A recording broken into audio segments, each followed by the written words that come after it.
Hello दोस्तों, स्वागत है आप सभी का हमारे यूट्यूब चैनल विधिकारी में। दोस्तों, इस वीडियो में हम डिस्कस कर रहे हैं संविधि के निर्वचन के टॉपिक पर।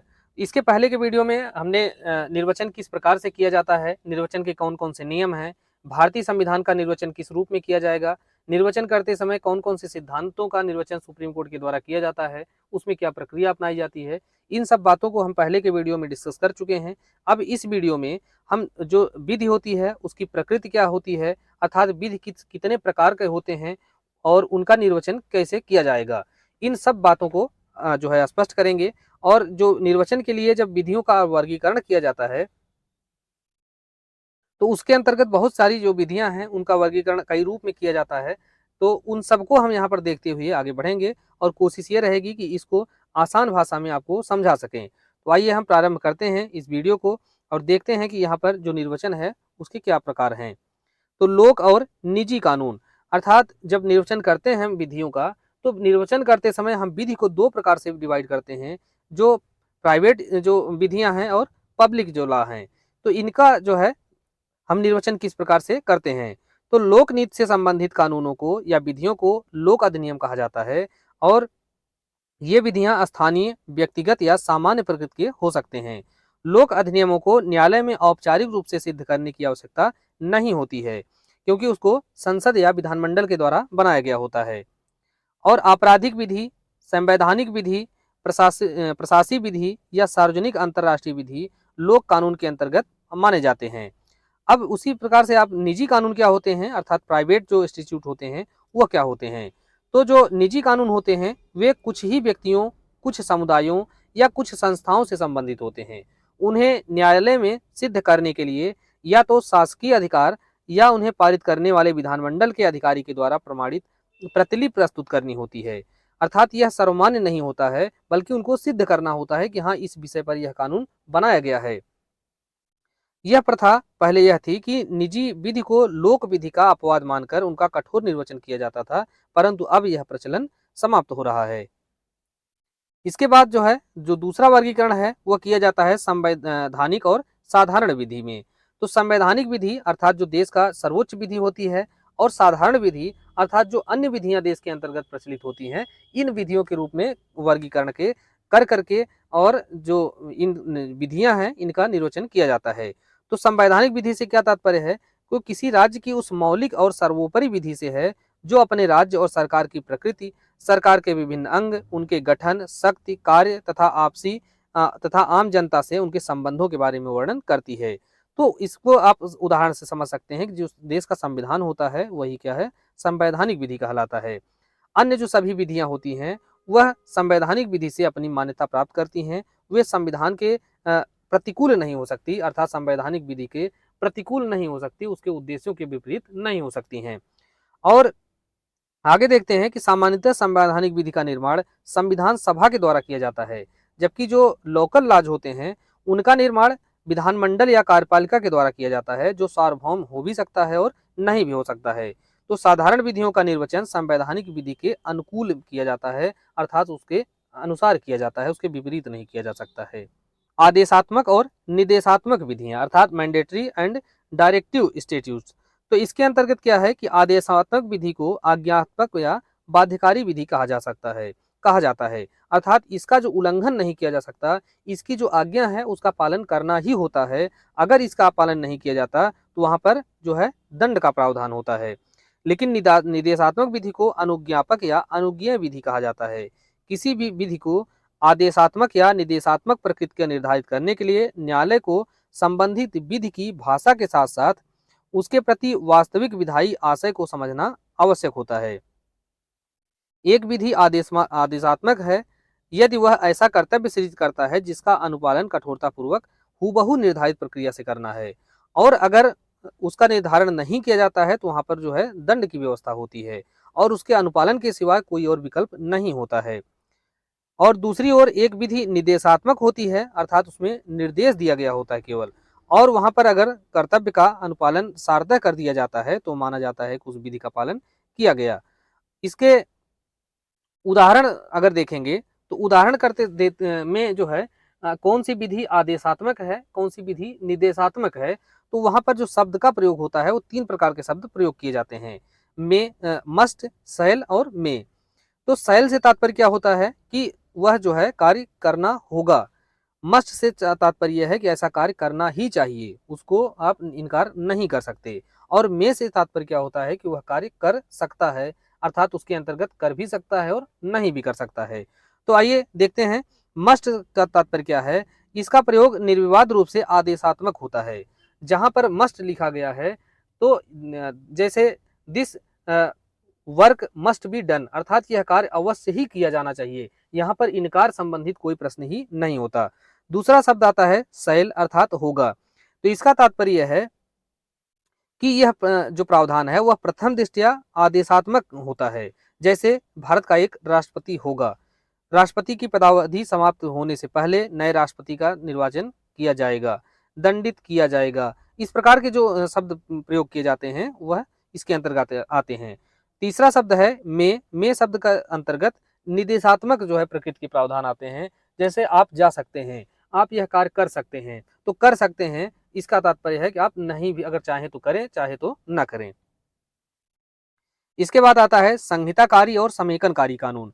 तो संहिताकारी क्या होता है और समेकनकारी कानून क्या होता है।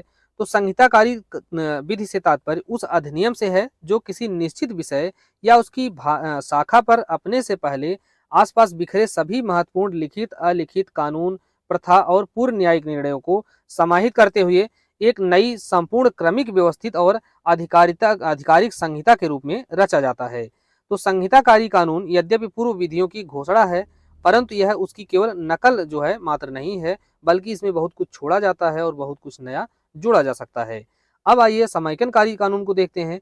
तो किसी एक ही विषय पर विभिन्न कारणों से अनेक अधिनियम रच दिए जाते हैं या उनमें अनेक निरसन, संवर्धन या संशोधन कर दिए जाते हैं, जिससे मूल विधि का स्वरूप विकृत हो जाता है, अव्यवस्थित, अस्पष्ट या भारी भरकम हो जाता है। तब उस कानून को साफ सुथरा करने के लिए समेकनकारी कानून पारित किया जाता है। और समेकनकारी कानून जो होता है वह 3 प्रकार का होता है। शुद्ध समेकन या पुनर्अधिनियम जिसे कहा जाता है, मामूली परिवर्तन के साथ समेकन, और तीसरा विधि आयोग के माध्यम से संशोधनकारी समेकन। तो संहिताबद्ध कानून की बात समेकनकारी शब्दार्थों के अनुसार ही उसका निर्वचन करना चाहिए। अब नेक्स्ट आता है घोषणात्मक और उपचारी कानून। तो जब निर्वचन करते समय हम घोषणात्मक और उपचारी कानून के रूप में किसकी पहचान करेंगे। तो जब किसी कानून के प्रावधान शब्दों या भ्रमवश गलत अर्थ में प्रचलित हो जाता है और न्यायालय भी उन्हें उसी गलत अर्थ में निर्वचित करता है, तब भ्रम निवारण या न्यायिक भूल सुधारने के लिए विधानमंडल जिस दूसरे लघु कानून को पारित करता है उसको घोषणात्मक कानून कहा जाता है। आप शब्दों को समझें और इसके एक एक बातों को समझें, क्योंकि यहीं से प्रश्न जो है उठाया जाता है। तो अगर इसको समझे रहेंगे तो भी आगे जो है आसानी से प्रश्न को हल कर पाएंगे। घोषणात्मक कानून की पहचान होती है, कैसे होती है। तो इसके कुछ नियम बताए गए हैं कि कैसे आप पहचानेंगे कोई कानून घोषणात्मक प्रकृति का है। तो जैसे यह कोई नए आधारभूत अधिकार कर्तव्य सृजित नहीं करता है, इसका जो प्रभाव है सामान्यतः भूतलक्षी होता है। यदि कोई कानून स्पष्ट और असंदिग्ध है तो उसके प्रति न तो घोषणात्मक कानून की आवश्यकता है और न ही वह पारित किया जाता है। यदि अपील की लंबितावस्था में घोषणात्मक कानून पारित हो जाता है तो अपील को घोषणात्मक कानून के द्वारा दर्शाए गए सही अर्थ के अनुसार निर्णित किया जाएगा। तो यह सब बातें जो हैं इसके अंतर्गत आती हैं। अब आइए देखते हैं अस्थायी और अस्थायी विधि। तो यह सारी जो विधियों के हम प्रकार बता रहे हैं, इन विधियों के रूप में वर्गीकरण कब किया जाता है। तो जब हम उसका निर्वचन करते हैं, हमसे तात्पर्य यहाँ न्यायालय के द्वारा जब उसका निर्वचन किया जाता है तो इस प्रकार से उसको बांट करके अलग अलग खंड में उसका निर्वचन किया जाता है। तो अस्थायी और अस्थायी विधि। तो अस्थायी विधि वास्तव में न तो शाश्वत होती है और न ही अस्थायी होती है। एक विधि को मात्र इसलिए अस्थायी कहा जाता है कि उसके प्रवर्तन की कोई समय सीमा निर्धारित नहीं होती है। उसका अप्रचलन, अप्रयोग और स्थगन उसका अंत नहीं करता है। अर्थात एक विधि बना दी गई और वह प्रयोग में नहीं लाई जा रही है या उसका प्रचलन नहीं हुआ, तो इसका तात्पर्य यह नहीं है कि उसका अंत हो गया।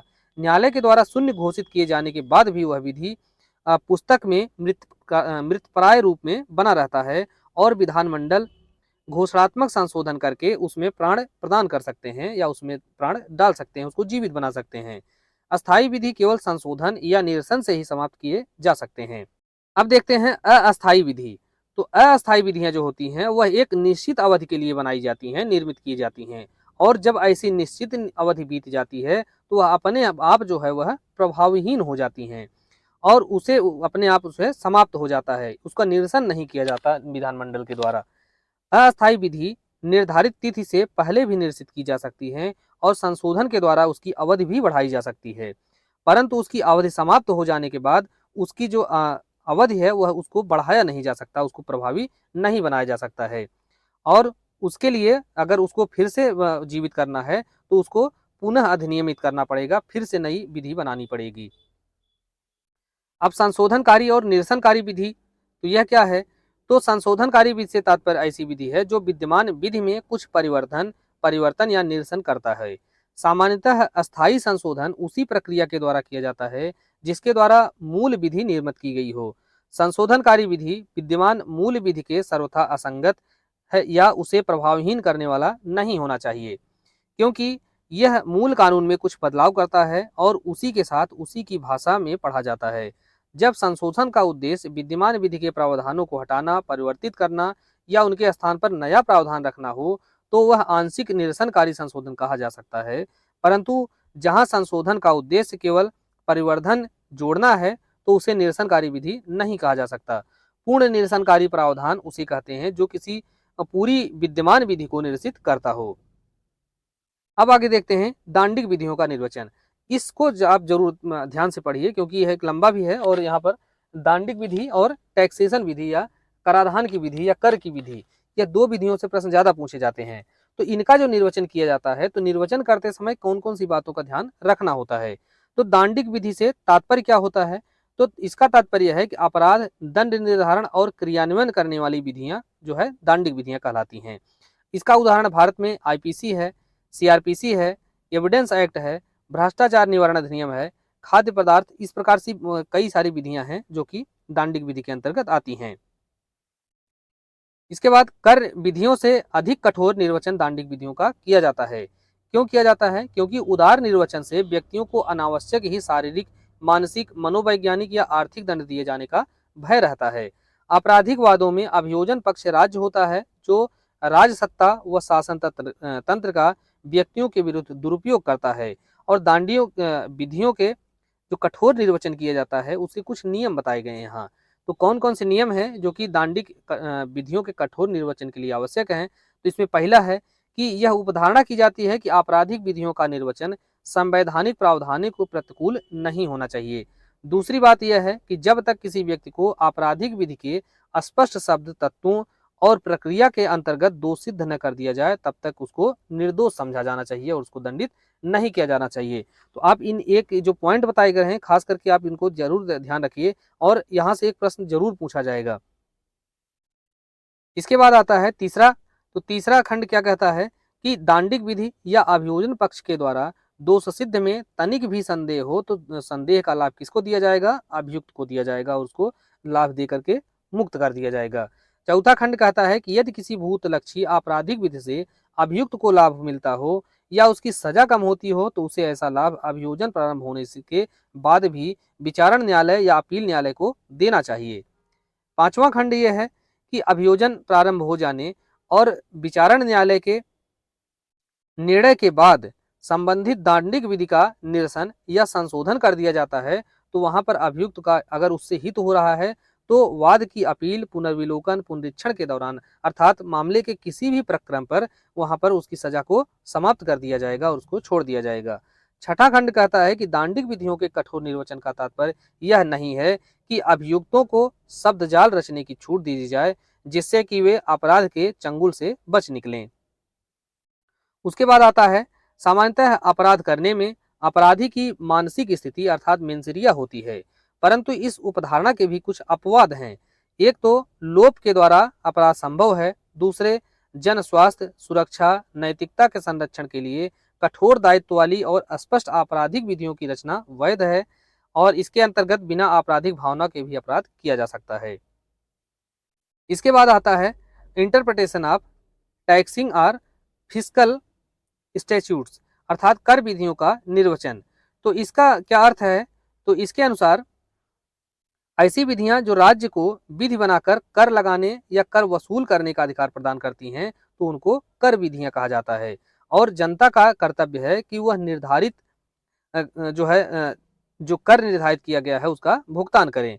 करों से प्राप्त धन को राज्य जो है लोक कल्याण में व्यय करता है, और इसीलिए इसका जो निर्वचन करते समय कठोर जो है सिद्धांत अपनाना चाहिए।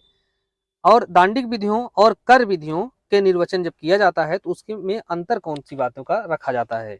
तो दोनों प्रकार की विधियों का कठोर शाब्दिक निर्वचन किया जाता है। तो आप पहली बात तो इसी को ध्यान रखें। दोनों में संदेह का लाभ और छूट की स्थिति में निर्वचन जो है व्यक्ति या करदाता के पक्ष में दिया जाता है। अर्थात अगर संदेह की स्थिति है कर विधि में, तो वहां पर करदाता को उसका लाभ मिलेगा। दांडिक विधि में अगर किसी संदेह का उत्पन्न होता है तो हमेशा वहां जो अभियुक्त व्यक्ति है उसको उसका लाभ मिलेगा। छल कपट करके न तो अपराध से और न ही कर से बचा जा सकता है। परंतु कर विधि जो होती है वह भूतलक्षी प्रभाव लागू हो सकती है, और दोहरा कर भी आरोपित किया जा सकता है। मुख्य अंतर आप यही देखें कि जो कर विधि होती है वह बैकडेट से भी लागू की जा सकती है, और किसी व्यक्ति पर एक से अधिक कर भी आरोपित किया जा सकता है। लेकिन आपराधिक मामले में क्या होता है, यह भूतलक्षी नहीं होती है और न ही दोहरा दंड प्रदान किया जा सकता है। अपराध करने में सामान्यतः आपराधिक मनः स्थिति एक आवश्यक तत्व माना गया है, जबकि कर विधि में आपराधिक मनः स्थिति जो है सुसंगत नहीं होती है। तो ये दोस्तों इस प्रकार से इसमें हमने जो इंटरप्रिटेशन के कुछ वर्गीकरण किए गए थे, उन सभी वर्गीकरणों को हमने देखा है, समझा है। उम्मीद करते हैं कि आपको यह सभी जो बातें हैं बेहतर तरीके से समझ में आई होंगी। आप अभी चैनल पर नए हैं तो सब्सक्राइब जरूर कर लीजिए।